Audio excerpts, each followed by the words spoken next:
नमस्कार दोस्तों, स्वागत है आप सभी का आपके अपना YouTube चैनल रेनबो कैंपस में। आज मैं इस वीडियो में संस्कृत का सिलेबस डिस्कस करने वाला हूं। आप सभी लोग इस वीडियो को अच्छी तरीका से देखिए और समझिए कि संस्कृत में कौन सा बुक यूज करना है और उस बुक में कितना चैप्टर पढ़ने को दिया है, कितना नंबर का बुक से पूछा जाता है, कितना नंबर व्याकरण से पूछा जाता है। मैं इस वीडियो में पूरी डिटेल से डिस्कस करने वाला हूं। आज वो विषय के बारे में डिस्कस करने जा रहे हैं जहां आपको बोर्ड एग्जाम में कम मेहनत करते हुए भी अधिक नंबर आएगा। जिसे कि आप लोग जितना मेहनत मैथ और साइंस में करते हैं, जिसे कि मान लिया जाए कि मैथ और साइंस में 100% मेहनत करते हैं, तो अगर इसमें 50 से 60% भी मेहनत कीजिएगा तो जितना नंबर आपको मैथ में आएगा उतना नंबर आपको संस्कृत में आएगा। कुछ स्टूडेंट लोग को कहना है कि सर संस्कृत हम कुछ भी 9 क्लास तक नहीं पढ़े हैं, बोर्ड एग्जाम में कैसे लिख पाएंगे, कैसे संस्कृत का पेपर हम लोग देंगे, कैसे संस्कृत में नंबर आएगा। आप 9 क्लास तक नहीं पढ़े या जो भी पढ़े तो भी अच्छा है, नहीं पढ़े तो भी अच्छा है, लेकिन आपको जब 10 क्लास की तैयारी कर रहे, 10 क्लास में पढ़ रहे हैं अर्थात मैट्रिक की तैयारी कर रहे हैं, तो आपको संस्कृत पढ़ना होगा, क्योंकि बोर्ड एग्जाम में 100 नंबर का प्रश्न पूछा जाता है। बाकी जितने लोग को लगता है कि संस्कृत हार्ड है, जितने लोग को लगता है कि संस्कृत हार्ड है, ये आपके सोच पे डिपेंड है। जितने लोगों को लग रहा है कि संस्कृत में हम नहीं लिख पाएंगे, संस्कृत का पेपर कैसे हम देंगे, उन लोगों से मैं कहना चाहता हूं कि जिसके जिंदगी में कठिनाइयां आ रही है, मानिए कि आप लोग सही रास्ते पे चल रहे हैं, क्योंकि सफलता का रास्ता बहुत कठिन होता है। जिसके जीवन में कठिनाइयां का सामना करना पड़ रहा है, मानिए कि आप सफलता का मार्ग पर चल रहे हैं, क्योंकि सफलता का मार्ग बहुत कठिन होता है, लेकिन सफलता मिल जाने पर बहुत बेहतर जीवन मिलता है। इसीलिए मैं आप लोगों से कहता हूं कि जिंदगी में कोई भी चीज हार्ड नहीं है। अगर जिंदगी में कोई भी हार्ड चीज रहता, जिसे कि मान लिया जाए कि आप लोग 10 क्लास की तैयारी करते हैं, अगर 10 क्लास में कोई भी चैप्टर हार्ड रहता तो कोई बच्चे लोग टॉपर नहीं बनते। यही आप लोग का सोच पे डिपेंड है। जैसे आप लोग सोचिएगा आपको ऐसा मन में आएगा। बाकी जितने भी लोग 2025 से मैट्रिक का एग्जाम देंगे, वो इस वीडियो को अच्छी तरीके से देखिए और समझिए कि संस्कृत में कितना चैप्टर पढ़ने को दिया है, बुक से कितना आता है और संस्कृत व्याकरण से कितना आता है। आप लोग अच्छी तरीका से देखिए और समझिए।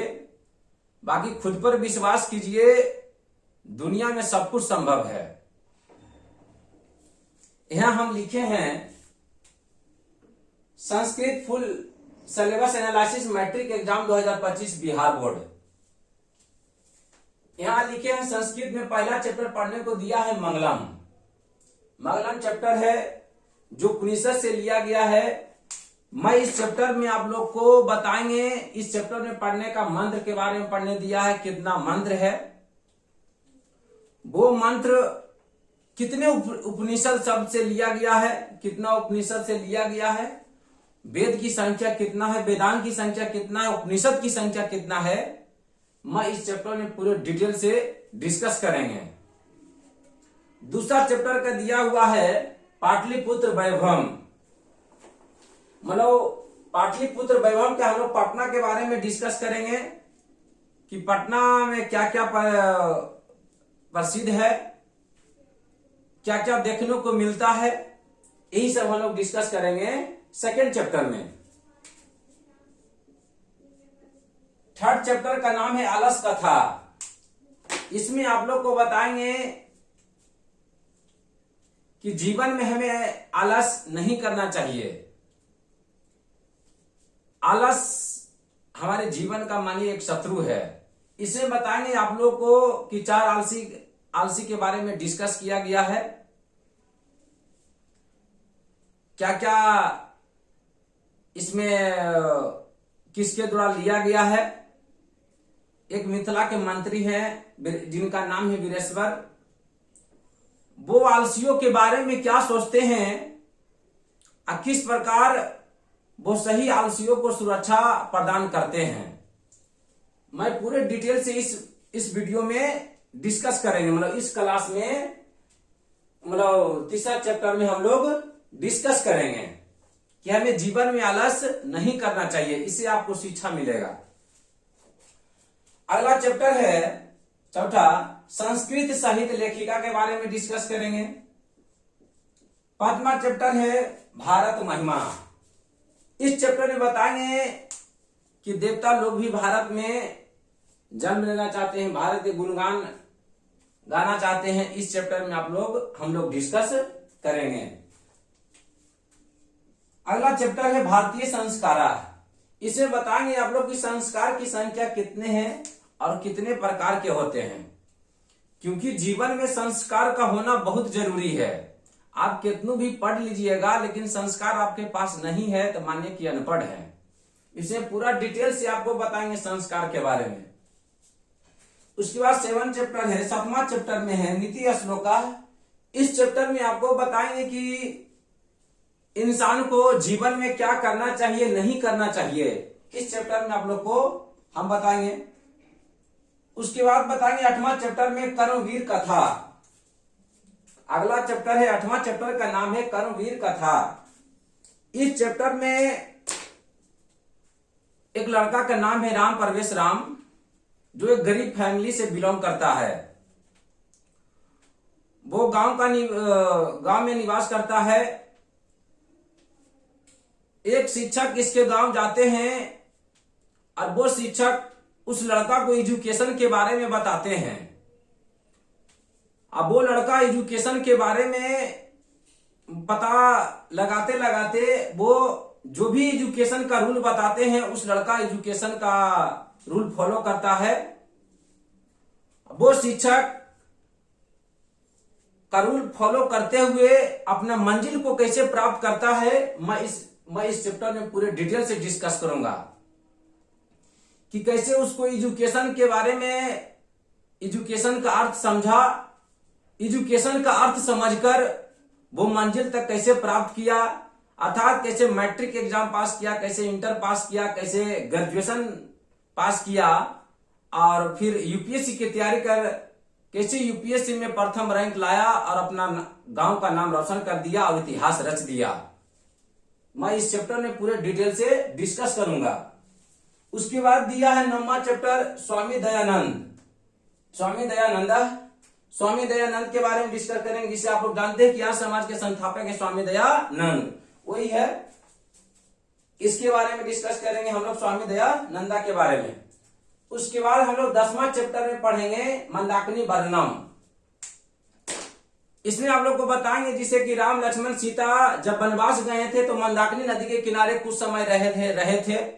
उसके बारे में पूरा डिटेल से हम लोग डिस्कस करेंगे। अगला चैप्टर का नाम है व्याघ्र पथिक कथा। इसे बताएंगे एक बाघ और राहगीर का कहानी है। जो पूरे डिटेल से बताएंगे कि इसमें क्या शिक्षा मिलता है। अगला चैप्टर का नाम है 12 चैप्टर का नाम है कर्णस्य दानवीरता, कि कर्ण जो है कितने दानवीर थे। इस चैप्टर में हम आप लोग को पूरे डिटेल से डिस्कस करेंगे। अगला चैप्टर का नाम है विश्व शांति। इसमें आपको बताएंगे कि विश्व में शांति कैसे फैलनी चाहिए, कि हमें विश्व में शांति होना भी बहुत जरूरी है। उसके बाद 14वां चैप्टर में है शास्त्रकारा। शास्त्रकारा के बारे में डिस्कस करेंगे हम लोग। यही टोटल 14 चैप्टर को डिस्कस करेंगे हम लोग बुक से टोटल 14 चैप्टर को हम लोग डिस्कस करेंगे। अब 14 चैप्टर आप हम लोग पढ़ लेंगे तो बोर्ड एग्जाम में 50 मार्क्स का मतलब 50 नंबर का प्रश्न बन जाएगा। 14 चैप्टर पढ़ने के बाद फिर यहां संस्कृत व्याकरण है। जिस प्रकार हिंदी व्याकरण ही पढ़ने को दिया है उसी प्रकार संस्कृत व्याकरण है पढ़ेंगे तो हम लोग 50 मार्क्स मतलब 50 नंबर का प्रश्न इससे भी बनेगा। अगर इतना हम चैप्टर पूरे बुक का अध्ययन करते हैं तो बोर्ड एग्जाम में 50 मार्क्स का प्रश्न बिल्कुल आसानी से बन जाएगा। उसके बाद हम लोग 50 मार्क्स लाने के लिए संस्कृत व्याकरण का अध्ययन करेंगे। जैसे इसमें देखो हिंदी व्याकरण और संस्कृत व्याकरण में कुछ कुछ रूल अलग होता है। इसके बारे में हम लोग पहले डिस्कस करेंगे कि हिंदी व्याकरण में क्या पढ़ने को दिया है और संस्कृत व्याकरण में क्या क्या पढ़ने को दिया है। तो इसमें हम लोग पहला व्याकरण का डिस्कस करेंगे, संधि प्रकरण पढ़ेंगे। उसके बाद समास प्रकरण के बारे में बताएंगे आपको। उसके बाद कारक प्रकरण के बारे में बताएंगे। उसके बाद प्रत्यय प्रकरण के बारे में बताएंगे। उसके बाद उपसर्ग प्रकरण के बारे में बताएंगे। उसके बाद आप लोग को शब्द रूप के बारे में बताएंगे, जैसे बालक हुआ, फल हुआ, लता हुआ, इस प्रकार पढ़ेंगे। उसके बाद धातु रूप आपको बद याद करवाएंगे, धातु रूप के बारे में पढ़ेंगे। उसके बाद अपठित गद्यांश के बारे में बताएंगे जो बहुत इंपॉर्टेंट है बोर्ड एग्जाम के लिए। उसके बाद अनुवाद करना सिखाएंगे, जैसे हम लोग इंग्लिश में ट्रांसलेशन बनाते हैं उसी प्रकार संस्कृत में हम लोग अनुवाद करना सीखेंगे। उसके बाद हम आप लोग को अनुच्छेद लिखना सिखाएंगे। इसमें आप दूसरे निबंध बोलिए, इंग्लिश में ऐसे बोला जाता है, हिंदी में निबंध बोलेंगे, संस्कृत में अनुच्छेद बोलेंगे, इंग्लिश में ऐसे बोलेंगे। उसके बाद इसमें आपको 7 लाइन लिखिए और 7 नंबर लीजिए। मतलब 7 नंबर लिखिएगा तो आपको 7 लाइन लिखिएगा तो 7 नंबर आपको मिल जाएगा। उसके बाद हम आप लोग को पत्र लेखन मतलब पत्र लेखन सिखाएंगे। इसमें दो आता है, 4 नंबर के पूछा जाता है, 8 नंबर का। यही है आपका संस्कृत का सिलेबस। बुक से पढ़ना है 14 चैप्टर को हम लोग डिस्कस करेंगे और मेन रूप से संस्कृत व्याकरण इतना हम लोग डिस्कस करेंगे। उसके बाद जो भी इतना पढ़ने के बाद जो भी बोर्ड एग्जाम में प्रश्न पूछे जाएगा आपका सारा प्रश्न बन जाएगा। इतना चैप्टर पढ़ने के बाद फिर जो भी एग्जाम हुआ है फिर यस ईयर बनाएंगे हम लोग। उसको अच्छी तरीका से जो भी 5 से 10 साल में पूछा गया है टोटल प्रश्न हम लोग को वो सब प्रश्न हम लोग बनाएंगे। बाकी देखिए संस्कृत में जितने भी 14 चैप्टर दिया है पढ़ने के लिए, मान लिया जाए तो संस्कृत में बोर्ड एग्जाम में प्रश्न नहीं आएगा।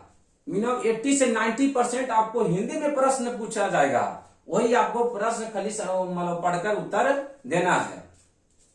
इसमें संस्कृत नाम का है लेकिन 80 से 90% आपको प्रश्न हिंदी में ही आएगा। उसमें जो उस प्रकार हम लोग हिंदी में जिस प्रकार पढ़ते हैं, जिसे पढ़ते हैं बिहार की राजधानी कहाँ है तो पटना, उसी प्रकार हमें संस्कृत में भी पढ़ना है। जो भी प्रश्न दिया हुआ रहेगा उसको हम डिस्कस करेंगे और डिस्कस करके हम लोग बनाएंगे। तो आप लोग समझ लीजिए यही संस्कृत का है, जो मानिए कि एक तरह से बहुत इंपॉर्टेंट चैप्टर है। जितना आप लोग मैथ में मेहनत करते हैं, अगर आप लोग संस्कृत में मेहनत कीजिएगा तो मैथ से ज्यादा नंबर आएगा संस्कृत में।